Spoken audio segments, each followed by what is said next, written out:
Jim Barnett. Thoughts on Jim Barnett? Well, my boy. Everybody does that impression. Yeah. Everybody. If you don't do that, you don't know Jim Barnett. Right. Jim Barnett was a shrewd businessman, but I would say Jim Barnett was one of the best payoff men in this business. If he owed you $5.10 and he didn't have the right change, he'd give you $6. If a promoter, most promoters, if they owed you $5.10, they'd give you $5. But he wouldn't do that. He'd give you $6. He was a shrewd businessman, but I would say he was the best payoff man in this business. You worked in the Georgia territory too, right? That's who I worked for, Jim Barnett. Right. What are your memories about the Georgia territory? Georgia territory, they really didn't care much for. Right. I made money through Jim Barnett because he would say, "I was your superstar."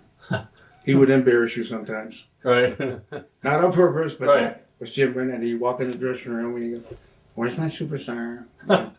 You know the boys. Right. "Where's my superstar? Rocking. Jumbo's looking for you."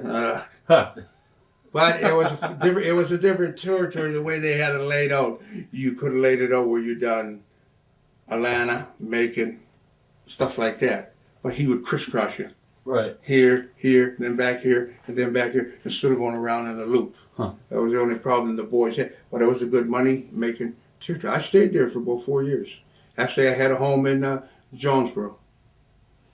Florida. You also worked in Florida territory, of course. I love Florida. What do you remember working that territory? I'm there now. That's God's country. Any good matches? Actually, they call Florida the wrestler's graveyard. We all go there to die. And that's where my fiance, that's where we're at now. Any good memories stick out about Eddie Graham? Depends on what you're talking about. As far as his booking and his philosophies? Eddie was a good man, but, Eddie was for Eddie. And I'm not going to talk bad about if you're talking business, he was a good businessman. If you're talking personal, no comment. Right. What about, who's booking for him at that time? Was it Dusty at all? No, when I was in there, it was Bill Watts. Then it was Johnny Valentine. I was never there when Dusty booked. I was there and worked with Dusty as my partner. Right. But when I was there, it was Johnny Valentine had to come out of that plane crash. He couldn't work. Right. So they made him a booker. And Johnny was a little different. Then they had Bill Watts, which was a great booker. How was he towards you? Bill is different, but towards me, if you could draw money. Right. I learned a lot of psychology as far as booking from Roy Shires. He said, I had guys that I couldn't stand. Had guys I couldn't even stand to look at. But the difference was, if I put them on top, they sold out. And that was Bill Watts' philosophy. I'd say, "Hi, Bill, how are you?" I knew where Bill was coming from. Right. So, "Hi, Bill, how are you?" And that was it. Do you think he was racist? A lot of people say he was racist. Yeah, oh yes, I believe that. Right. And I'm not going to make no point. But that he went to his church, and I went to mine. You see, the worst racism is hidden. When you know somebody, it's like the Ku Klux Klan. You know they are, you stay away from them. Right. They go to the church, I go to mine. J.J. Dillon, what are your memories of working with J.J. down there? J.J., what can I say about J.J.? J.J. will always be J.J. He's really the one and not. I've never had a problem with him. I never thought he was a great worker. I never thought he was a great manager. But then again, who am I to judge? Right. He probably thought the same about me. And again, I've never had a problem with him. So, I remember one time they put a patch on the inside of his shirt, and they lit this big cigar with Fritz, Fritz got this guy in a claw, this guy in a claw, and he's going like this for somebody else to come in. I don't know if he's going to put the claw on his foot or not. So, they got the patch here, you got the big cigar, they're going to put it on his shirt, because he's got the tape. They missed the tape. They put the big burn. I laugh. I guess he kind of got upset, but what was you going to do with it? Was Mike Graham down there at all, wrestling when you were down there? Yeah, Mike was the junior champ nationally. Was there any favoritism? Obviously there was favoritism. There was favoritism, but I never ran into the problem because Mike was always a junior heavyweight. Right. So he ran into the problems with the other boys. With the Steve Kearns that were junior heavyweights, Right. What are your memories of teaming with Pedro Morales? Oh, I love Pedro. Rocky baby. I love Pedro to death. Matter of fact, I haven't seen Pedro in 20 years. Wow. It's been 20 years.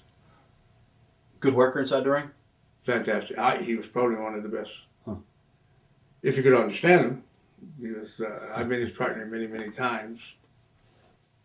Now, you and Pat Patterson, you guys worked a lot of territories together. All over. Was that a coincidence, or was that pretty much? Most of the time it was, but then I found out later, Pat would go to the territory and he would request me, and he would say, "Don't say I said anything."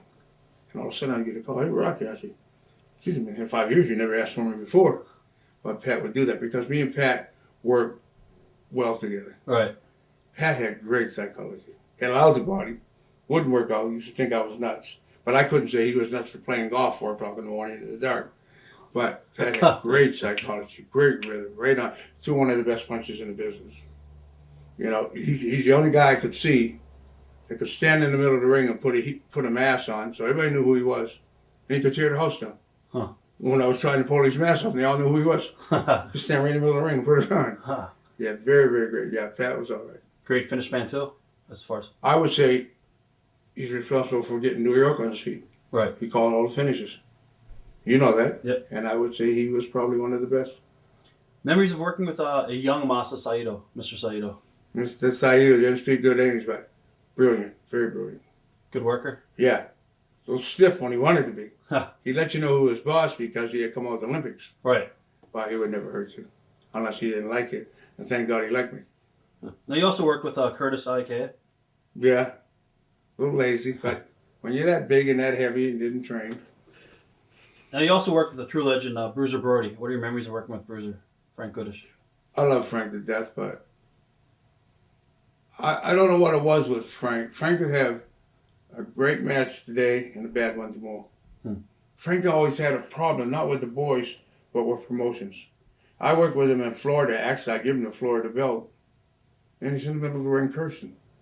Because he's mad at Eddie. He didn't like the finish. And he's going over. But that's like the way he's going over. Huh. So what do you want to do? Take that hammer? You know, he's coming with that slit. And what do you want to take the hammer and knock all my teeth out or something? Right. Would that make you happy? Huh. You know, win's a win. Nobody asked you how you won. They asked you, did you win?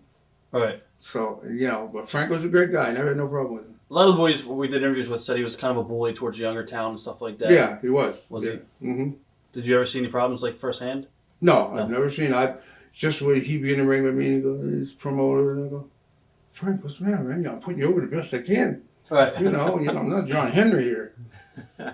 You also worked with Bob Rook. What are your memories of working with Bob? Bob was all right, but Bob had to let you know he was a shooter. I was going to ask you, did he ever He try? had to let you know.